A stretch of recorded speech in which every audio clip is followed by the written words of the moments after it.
সম্মানিত সুধীমণ্ডলী, সবাইকে ভালোবাসা এবং শুভেচ্ছা জানিয়ে প্যানিক বোধ উর্ফে ময়দার বড়ি প্যানিক বুধাচার্যকে আজকে এক্সপোজ করব। দেখুন, 7 মে 2013 সালে প্যানিক বেদ ফেসবুকে একটা পোস্ট দিয়েছিল। পোস্টটি হচ্ছে, যারা শাপলা চত্বরে 2 সহস্রাধিক মানুষের মৃত্যুর কথা বলছেন, আশা করি তাদের ক্লেইমের পক্ষে প্রমাণও দাখিল করবেন।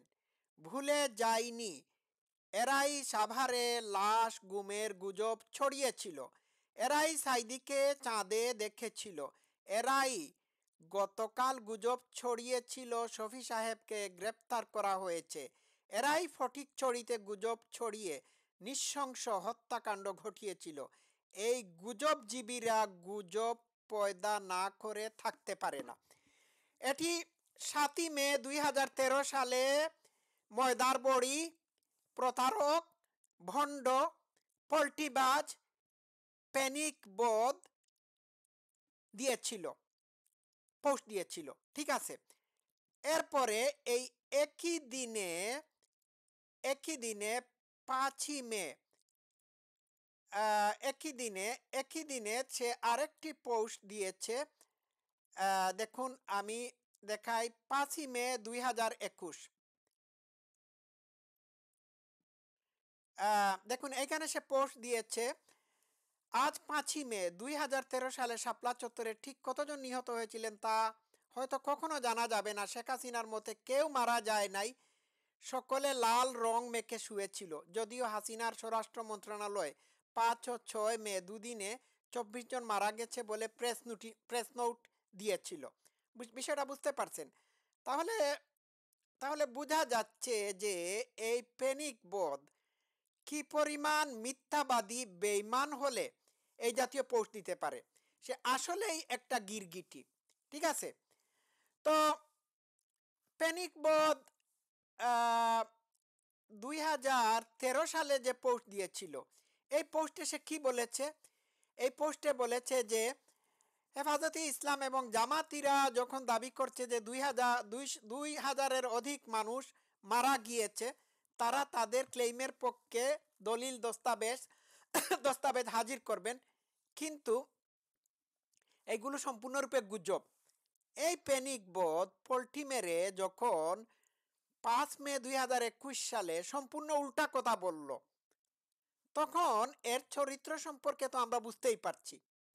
ঠিক আছে, তাহলে যে লোকটি 2013 সালে একই ঘটনাকে নিয়ে 2021 সালে এসে ভিন্ন কথা বলে, তখন তার কোনো কথাই তো বিশ্বাসযোগ্য না। তার কোনো কথাকেই আমরা গ্রহণ করতে পারি না, পারি কি? তাহলে কথা হলো, 5 মে 2021 সালে এসে প্যানিক বোধ পল্টি মেরে উল্টা কথা কেন বলল? কারণ হচ্ছে, সে জামাতের কাছ থেকে কোটি কোটি টাকা খেয়ে নিয়েছে অলরেডি। তাকে জামাত নিয়োগ দিয়েছে মিথ্যা কথা বলার জন্য। তো প্যানিক বোধ যা কিছুই বলে না কেন, তা কোনো কিছুই সে সত্য বলে না। যা কিছুই সে বলুক, এই সবগুলোই হচ্ছে তার মনে, এই সবগুলোই হচ্ছে মিথ্যা। এগুলো তার মনের কথা না। সে জানে আসলে সে কি বলছে, সে জানে সে মিথ্যা বলছে, কিন্তু তাকে দিয়ে মিথ্যা বলানো হচ্ছে টাকা দিয়ে। আর এই প্যানিক বোধকে সারা বাংলাদেশের মানুষ, সারা বাংলাদেশের মানুষ তাদের গাইড মনে করে থাকে, তারা তাদের ইমাম মনে করে থাকে। হায়রে বাঙালি, হায়রে বাঙালি মুসলমান, আপনারা কি? আমি সেটাই বুঝতে পারলাম না। আপনারা কি প্যানিক বোধের বা ময়দার বড়ির পোস্টগুলো পড়ে থাকেন? আগের পিছের পোস্ট পড়ে থাকেন? আপনাদের পক্ষে বললেই মনে করে থাকেন, না না, সে তো মুসলমানদের আবু তালিব, এইটাই তো মনে করে থাকেন না?